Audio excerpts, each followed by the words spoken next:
back to another episode of Deconstructing the Narrative. I am your host, and I'm also the content creator for SADA Collective. My name is Erica Seha, and today I'm joined by Ryan. How are you, Ryan?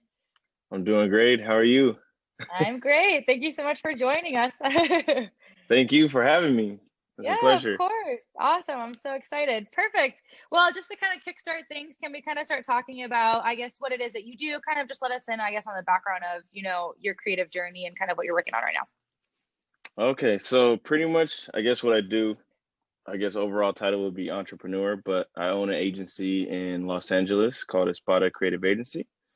We've been operating for about 2 years now, and also do graphic design on the side. And I'm a publicist as well. So those are the little things that I do. Sweet, very multifaceted.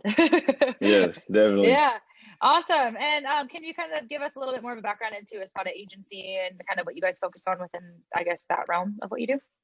Yeah, for sure. So SPADA Creative Agency is pretty much an agency where we kind of house our talent under one umbrella, which would be the agency SPADA. And we usually work with local businesses, companies, and then major record labels whenever they need creative services for their talent. So that entails maybe photography, creative direction, graphic design, MUA, which is hair, makeup, nails, all that type of stuff for their artist projects. Cool. So you're kind of just like soliciting artists and kind of putting them in a position to kind of work with other companies, kind of?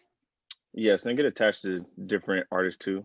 I think with our photographers, that's like one of their goals that they love to do is to, develop their audience, develop their niche with talent that we kind of book them and get them attached to.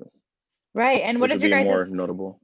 Yeah, and what is your guys' process for kind of coming across these talents that you guys kind of, send over to kind of work on these projects? Like, how do you kind of go about finding the talent that you have under your agency? So usually we have people that inquire, whether it's email or whatever, or if I get passed down a talent from a friend. But usually I'm the one that overseers and kind of overlooks them, or overseer them, I should say, to see if we'd be interested in bringing them on board and just getting an overall view of who they are to kind of minimize, I guess, damage control in the future. So I think that is one thing that's very important that we do. We kind of look to see, do they coincide with our brand? What are they about? What is their talent? What is their niche? And then what are their goals that we can kind of help them with? And it's all about synergy, really. Awesome. That's super cool. Sweet. And I guess kind of moving over a little bit into like, I guess, your background. Can you kind of discuss with us what you have kind of done throughout, I guess, your like life or your upbringing that kind of led you to wanting to go more towards the area, kind of working with other creatives and helping other creatives versus kind of focusing on your own, I guess, like craft on your own. What kind of like inspired you, I guess, to start an agency? I think back when I was in high school, I always knew I wanted to do something with music, with on the creative side of fields. I just had a lot of friends that would come to me and they'll be super talented, but just really didn't know how to get their foot in the door and to get, take the right steps to, getting certain goals accomplished. And then I was always that dot connector or bridge because I was always good at relationships and, getting in contact with people and I guess soliciting, the talent to get them like on board to whatever it is that they wanted. So I was like, one day I was like, why don't I just get all these people that are very close to me that I know that are talented. It might be a little bit easier for us to, pitch them and get them in the door of these maybe agencies or companies and take a percentage. And so I think that's kind of where I, started the creative agency side of things. I was like, okay, I'll put them under my umbrella. We sign them and then we'll also, try to get them publicity, interviews, press here and there, and we could get them opportunities, get them money, and then we take a percentage as well, and then thus forming a SADA Creative Agency in 2018. And a lot Amazing. of the relationships that we have now was pretty much built from when I did internships where I had jobs at record labels, just going to different cities, traveling and just building relationships with various people in different fields, and just being genuine and always, providing value to them. And I think that way it kind of helped build our relationship. So it was easier to kind of like pitch our talent to these different people and get Right. them security gigs. Right. And I think this aspect of building relationships is so important, especially with what you're doing, but really with any creative, I guess, outlooks that someone is looking at, pursuing. So what is, I guess, some tips in that realm that you kind of have for anyone who's listening, who's kind of, struggling on that end of, connecting with others and kind of building those like solid relationships to kind of help you in your creative path? I would say do not burn bridges. I see a lot of people, will tweet out or even say, be like, I hope the bridge I burn sets a new path. That's not going to work, evidently. In any place you're gonna go to, whether it be a retail job or something, people talk and they're gonna want to see your track record, even without your acknowledgement. It's gonna happen in entertainment, music, art, wherever you go. So, just be a kind, genuine person. Think up front, let them know exactly what you're trying to do, what your goal is, your standards, your boundaries, and then pretty much just go from there. But just, be genuine about it and don't burn bridges. Right. Because Yeah. that's gonna put a bad taste in people's mouths, and then, word travels, and they're like, oh, well, we don't really want you to work with this person because they did XYZ here. And then you could have got a big bag right there, and then it just got stopped because there was something you might have did out of spite,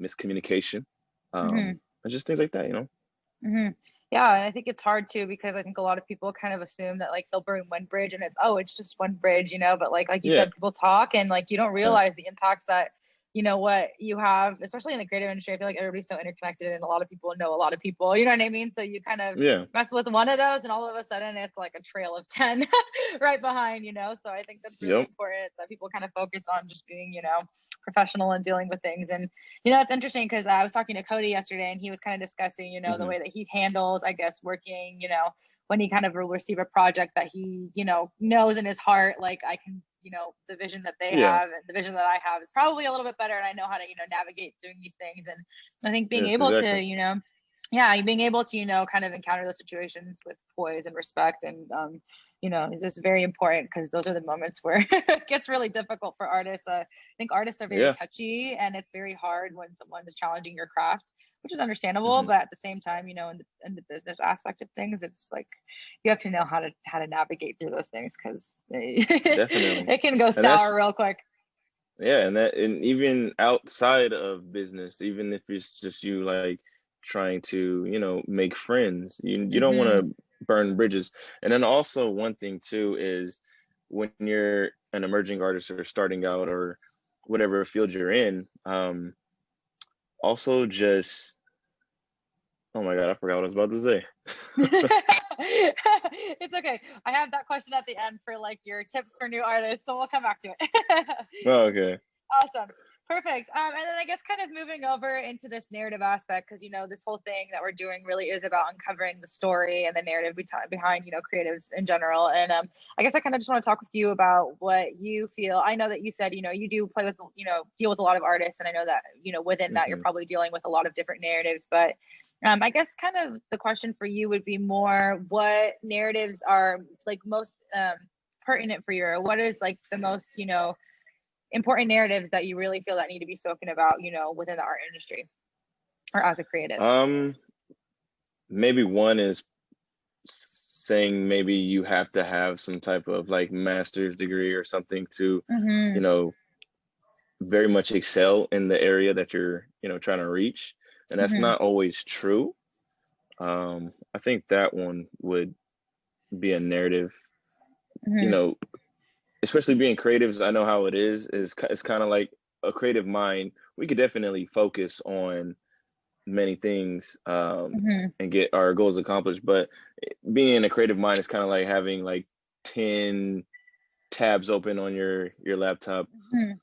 Uh, and we could, even with that, you still are able to like accomplish your goals and get to where you need to be. Mm-hmm. And how do you like, I guess, suggest that people, handle that? Like, I think it's such a hard thing to do something like that. But how do Mhm. you suggest that people kind of get, through that process of, being able to do that, I guess? I guess experimenting with routines, kind Mm-hmm. of, when you wake up to when you go to sleep at night, and then also maybe getting out of your comfort zone. So maybe if you're working, or a lot of us are working from Mm-hmm. home during the pandemic. So, there's little maybe office spaces you can Mm-hmm. rent out. Mm-hmm. If you feel like you're not focused enough working at home, because I know some of my friends, they're doing the same thing. They're working from home and they're just so fidgety, can't Yeah. concentrate, Mm-hmm. because it's out of their norm. They used to working in like an office space. Mm-hmm. I guess it's just kind to, compare and contrast, like what am I doing from home and then from my past experiences, and just switching up routines, or just, trying to figure out what works best for you. Mm-hmm. So just staying consistent, you think, and just like really staying motivated and on task. Because I think, Yeah. yeah, I think it is hard. Art school and design school and school in Hmm. general is just like really not for some people. And I think, the only thing that worked for me from going to school is the ability to stay focused. But I also know that like I had the personality if I needed to not, if I Hmm. wasn't able to do school, I didn't have the resources or, chose to not to because it wasn't my path, that like I could Yeah. also stay focused. So I think that's really important is, being able to stay focused and kind of navigate through that. Cause I think, what's amazing is that there's so many resources out there now that like you can really teach yourself anything at this point, Yeah. which is really awesome, but you just have to dedicate time. And it gets really difficult Hmm. when you're home all the time and, like you think, oh, like I'm on my own time, you know Yeah. what I mean? And then all of a sudden, like there goes a Hmm. week and you did nothing. So I think, just staying on Yep. track is really important as well. So yeah, that's definitely Most very good definitely. advice. Awesome. And I know you kind of talked about, like this whole working at home thing that's going on. That kind of just, reminded me of, everything that's going on with COVID. And I kind of been talking with every artist about how they've been navigating through this time because I think it's very Hmm. difficult, but it's also very imperative time for artists to be creating and working and kind of documenting what's going on. So, Yeah. especially for you as someone who works with so many different people and are so, I'm sure, so used to having those face-to-face interactions, how have you been navigating through this time and what has kind of helped you, I guess, get through this time as a creative? Just like how we're doing now, just social distancing Mm-hmm. and trying to make the best out of the worst uh pandemic that we have ever been in right now. Mm-hmm. Um, so Zoom calls, everything is pretty much virtual now. But during this pandemic, uh, we are definitely starting to see, because I do work with a lot of different personalities, a lot of different people that will come from different walks of life and all Mm-hmm. that. So some are definitely thriving, and Mm-hmm. then some are just moderate, and a lot are, just barely skimming through. Mm-hmm. Um, and they some, are on the verge of like, I don't know where the future may hold due to this pandemic. Mm-hmm. So they might have been a little bit more motivated in their craft, in their career before everything happened and this happened. Um, so they're just kind of like, I don't know where I'm gonna go after Mm-hmm. this, and feeling more depressed than usual. Mm-hmm. Um, but how we kind of handle it is, it's okay to take like time for your mental health and your physical health as well. Definitely. So, we try to, encourage them to maybe do a jog, a walk, run, something like that. Mm-hmm. Um, Pick That up an balance. activity, yeah, an Mm-hmm. activity that they can do while in this pandemic, um, so that they could, potentially get on the right track, because Mm-hmm. we are definitely seeing a shift in Mm-hmm. and mental health, definitely. Yeah, it's definitely very difficult. And I think, especially for me, there's been good parts and bad parts. I think I've had more time Yeah. as a creative to kind of sit down and Hmm. figure out what I'm doing, you know what I mean? But at the same time, Hmm. like you said, being stuck in a house is mentally draining. It's very Yes. difficult, and a lot of people are kind People of going crazy. feeling that. Yeah, people are gonna go crazy. People are going crazy. So yeah, it's Hmm. difficult, especially as a creative. And with something that's so um just reliant on like that personal interaction, that face-to-face interaction. It's definitely very difficult, but it is great that we have these tools and that I'm able to sit here with you today and interview you like this. Yeah. And it's good and it's bad. Yeah. Awesome. Cool. And then kind of moving over, I know you kind of talked about how you also used to do graphic design. I kind of wanted to break that down a bit and see how that's kind of, playing into what you're doing now. And are you still working on graphic design, or what kind of themes Yes. were you working on when you were doing graphic design? When you are doing So graphic design now? yeah, I still do graphic design. I've been doing graphic design ever since high school. So yeah, I still do graphic design. Even with Cody, he's signed under the agency as well, and he's somebody that I Mm-hmm. went to high school with. I known him since freshman year, so it's like 14, I think, year relationship, something like that. Uh-huh. So every project that is under SPADA that we get, I'm literally the overseer, and I have to make Mm-hmm. sure that everything is completed to the fullest Mm-hmm. capacity, for our clients. Mm-hmm. And I do have, in some shape or form, some type of direction with the graphic design. So if, say, like me and Cody, we did a project with a Def Jam artist. Mm-hmm. We did her lyric video. I literally had to oversee everything that's going with that project, and I will have to step in and maybe edit something myself if I Mm-hmm. have to, if it's necessary. But usually I let our talent have like full control, and then I'm like the last to see it and turn it into the to our client to get revisions or if it's accepted in execution. Cody, we're kind of chatting about that project yesterday. It's very interesting. He was talking about the process you guys went through and stuff, and I think it's Mhm. just super cool that you guys kind of take something that's like such a vision and bring it to life, Yeah. and kind of hearing you both kind of chat about the same thing from different perspectives is really cool too. Yeah, so Yeah. that's amazing. Sweet, cool. And then so are you just mostly like kind of stepping in as like I guess like the helper in terms of graphic design, or do you work on your own stuff like outside of the agency as well? I try not to do a lot of things outside of the agency because we're still Hmm. building our clientele. Hmm. So usually, everything, every inquiry that we get is usually through Espada, and I work Hmm. with our talent and Hmm. kind of put my foot in the mix of everything. Yes. Hmm. Awesome. So cool. Yeah. Cool. Yeah. And I think that this like I feel like it's really just like engulfed all of your like talents into one thing. So I think that's really awesome. And it Hmm. seems like you really have a passion for just working with other artists and kind of giving your 2 cents in there as well, which is really Yeah, cool. Yeah. I think that is one important aspect as well. For anybody that's doing business or art or music or anything, is to do a lot of collaborations with people, Mm-hmm. um, and especially if you're a aspiring, I would say maybe entrepreneur or something, never kind of judge a smaller uprising company as well or Mm-hmm. individual, because Mm-hmm. in 10 years you may never know where that person might be. Mm-hmm. So always keep that humility, um, and Mm-hmm. always remain humble, I guess, Yeah, I think and that's so always important. collaborate. Mm-hmm. Yeah, And and I think also, remembering. Oh, mm, go ahead. Sorry.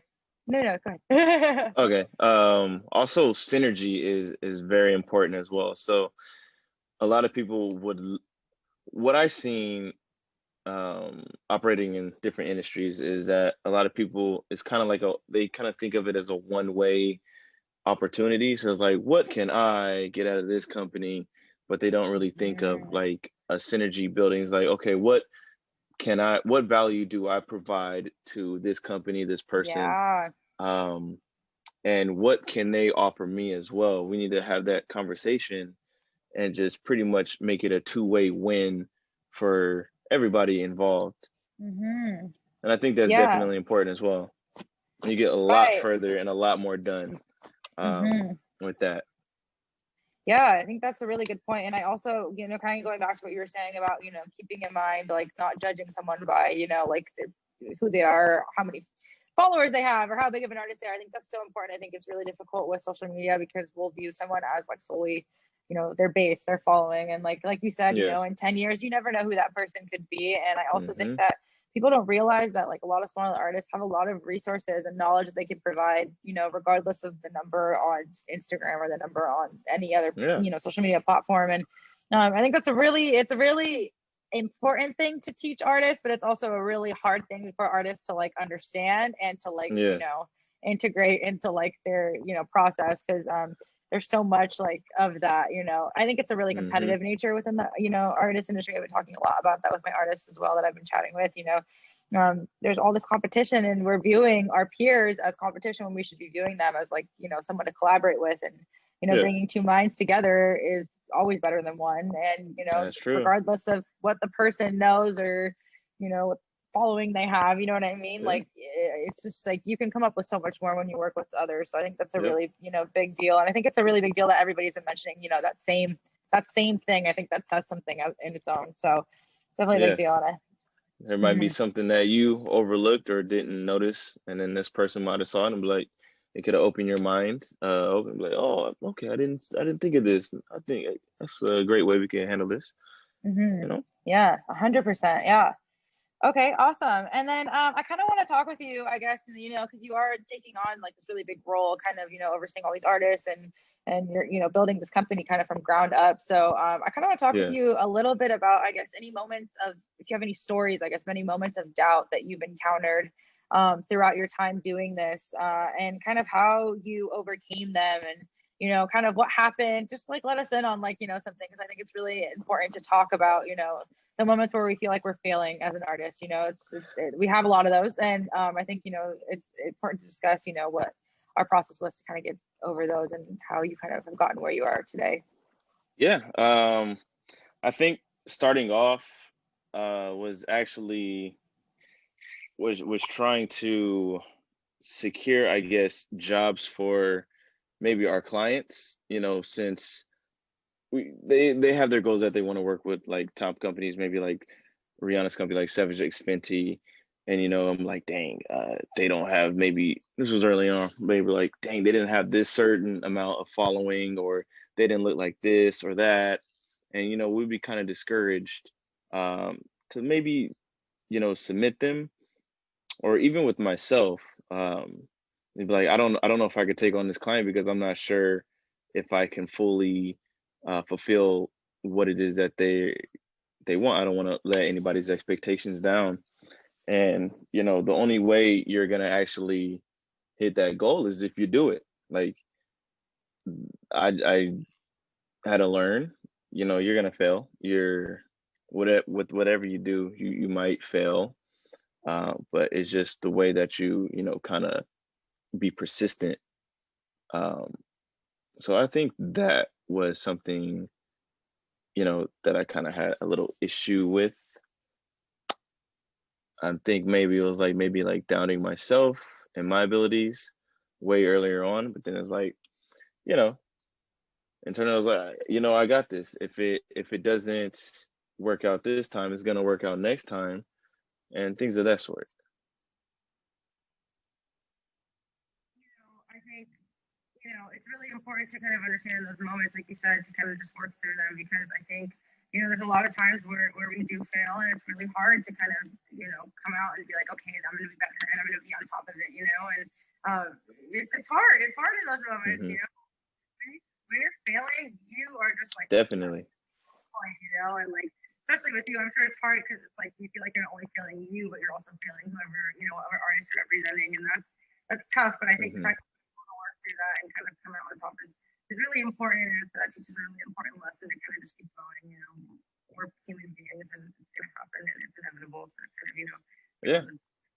those and come out on top. And I also think that, if anybody can like do it, it's creative. It's like we have the mind to like work through tough times and work through things that like people really can't. You know what I mean? Like we have that portion of our brain that can do that. So utilize it.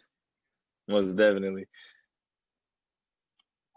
And then I kind of you a little bit about, I guess, your upbringing and, what, like, I guess, instances throughout your life, prior to like high school, prior to everything, did you have any, excuse me, creative backgrounds in your family or something that kind of inspired you to kind of go the creative route? Creative side of my family, I think probably my uncle, maybe, because I think he was the first one that kind of introduced me to drawing.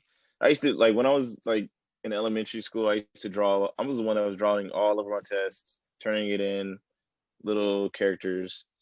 And then I remember I had a school called Pony Express. It was like an elementary school in Sacramento, and they had like the last class. They took us out of like this last class, which was like a free period or something, and they put us with this lady that did like the newspaper for the school, and they wanted me and like this other kid to draw um like little comic book strips, and I think that was like the first major thing. I was like, oh, I really like this.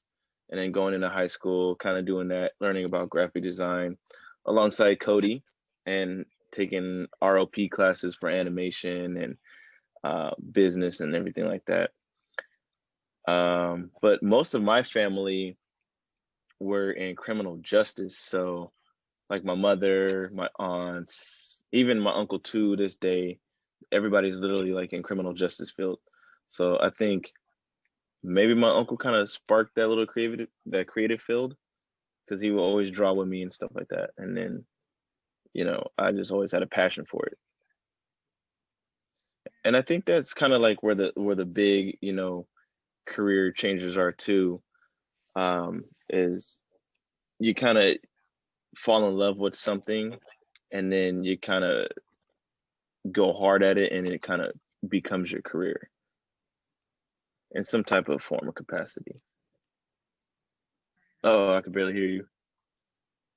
Can you hear me? Yeah, I can hear you now.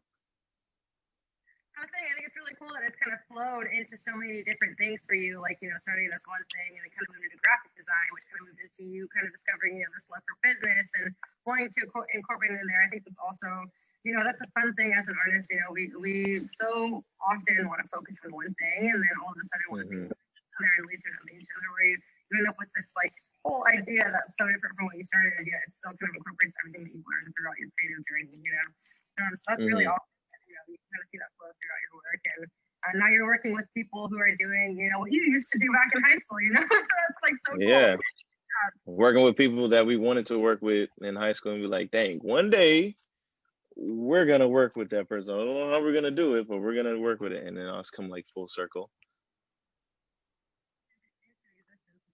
It works. Yes. Great. Cool. And then, what kind of message do you hope to leave behind? Let's say when one day when you're gone and SADA is still around and it's existing in the world, what do you hope that people take from the agency, or from what you've done with the agency throughout your time? What kind of message do you hope to leave behind? The message I think I want to leave behind is to inspire others, also to be very diverse with companies, because now we're seeing like a lot of companies, they're excluding a lot of individuals from different races out, and not leaving a seat at the table for, diversification. And that's something that we very much cherish over here at Espada, since like a lot of my upbringing was around blacks, Latinos, white, Asian, very well rounded. So I kind of wanted to incorporate that within my company as well. And Espada means sword in Spanish. So yeah, just diversification, the inclusion of, diverse minds. Also, one way to change the world is influencing the younger generation to be, just overall good human beings, because that's literally the only way for the future that, the world will change for good. It's through our young leaders. This narrative of diversification is so important, especially with all the social injustices we're seeing now. And I think, especially in the creative industry, there shouldn't be any blocks or hurdles to jump over. It should just be open for all. I think it should be all about inclusivity, and oftentimes it's not. I think you guys are focusing on that is really important, especially during this time, and kind of giving those artists a chance to speak. Yeah. And it's hard, it's really awful. And just like being able to allow them to have that platform is really a big deal. And that's something we focus on at SADA as well, as that aspect of inclusivity and kind of letting anybody who wants to have a voice have a voice. So really great message. And I think that a lot of creative agencies or brands or anything really need to focus in on that, especially right now, and kind of really hone on what that means and channel that. Most definitely. And then I guess last but not least, kind of dialing back to the question that we were talking about earlier in the interview, but what advice would you have for any artist, I guess, who's just starting out in the industry? I feel like you worked with a lot of different, artists, big and small, and what is something that you've gathered, I guess, from being around all these creative minds that you would lend as advice to someone who's kind of taking on the creative industry as a young artist? I would say resource, whether it be saving your money, learn about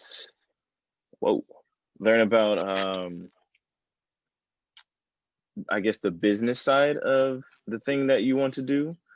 So whether that is art, or whether it is maybe starting your own business, or whatever aspect it may be, learn about financial literacy. Also kind of go in with everything that you do, moderate your expectations, meaning just kind of have a medium level of expectations. So, if something doesn't happen to work out, your expectations won't be super let down, and you wouldn't want to proceed. Just, go and level headed with everything. But with your craft, the things that you curate, and make yourself go hard at that, and be persistent, collaborate.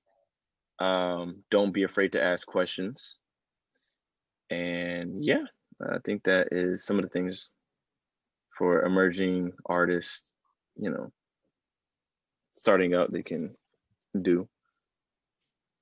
This is really important too. I think that goes back to that collaboration aspect and being willing to kind of listen to other, people and advice. And I think oftentimes we're scared. We're scared to ask questions and to kind of insert ourselves that way, because you don't want to look like you don't know anything, But I think not knowing anything is also a beautiful thing in the creative industry, because there's so much to learn and so much to soak in. And I think being able to just utilize the tools that are around you and the people that are around you is really important. So that's great advice, and I hope everyone listening can take that, because most definitely. In your journey, I can promise you that. That's something I've learned recently too. I used to be really scared to kind of speak up and kind of give my 2 cents and ask people, Same. How did you do this? But sometimes that's what you got to do. People are successful for a reason, and kind of getting in their head and understanding what they did and how they did it and why they did it. You know what I mean? That helps you as a creative to kind of take that and insert it into your own journey. And I think yeah, that's true. Sharing resources to waste energy, like I said before, and then just not being afraid to ask questions. That's really. And then also, there's this thing too where what am I trying to say here? It's where like something, it might have been super successful for one person, but it doesn't necessarily mean you may be successful at it. You may be you might try to do that same route that this other person that you saw do it was successful at. It may, it may create a different outcome. Just always never let that get you down if it does.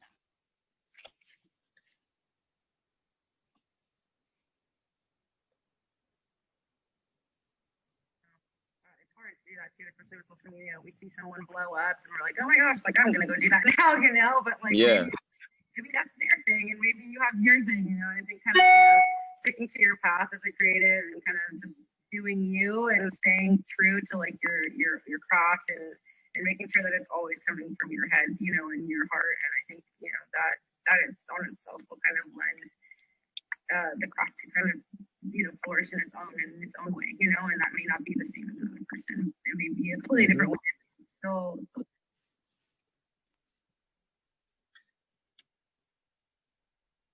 awesome. Oh, I can't hear. I can't hear.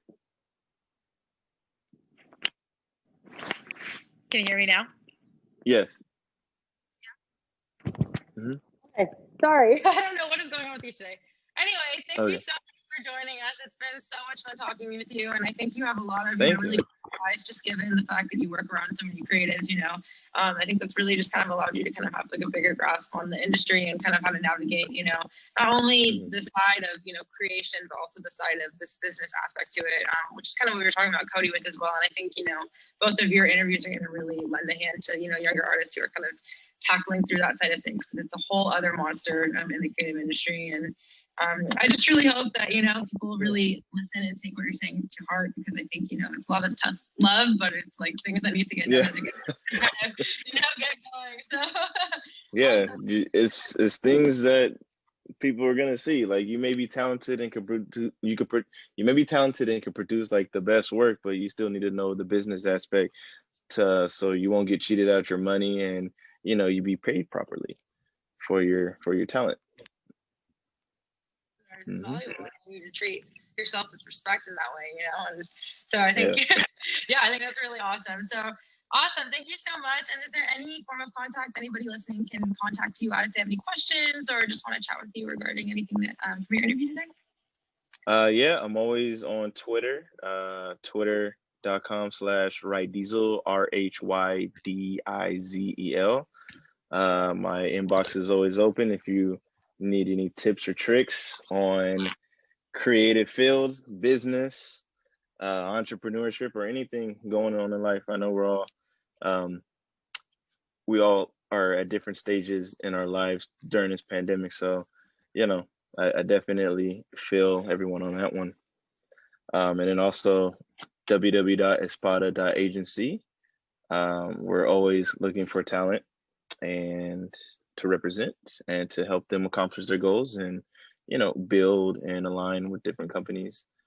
So yeah, that's where you can contact me.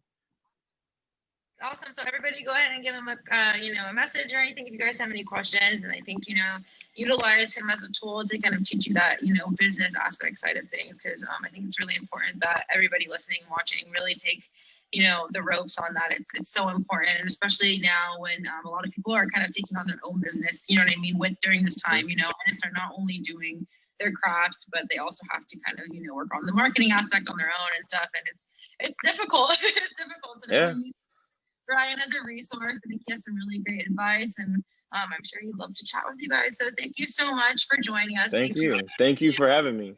I'm honored to be on this platform. Thank you guys. I appreciate you so much. Watching, and if you're creative, if you have any creative friends who would like to be interviewed for this series, you can go ahead and send them my way. You can have them email me directly at erica@sadacollective.com, or you can go ahead and have them apply through the link in our bio on Instagram. There's a Typeform application on there. You can go ahead and fill that out, and we'll be going through those soon to kind of go through another round of applicants. So definitely get those all in as soon as possible. And thank you guys so much for watching, and I truly look forward to another episode of Deconstructing the Narrative. Thank you so much, Ryan.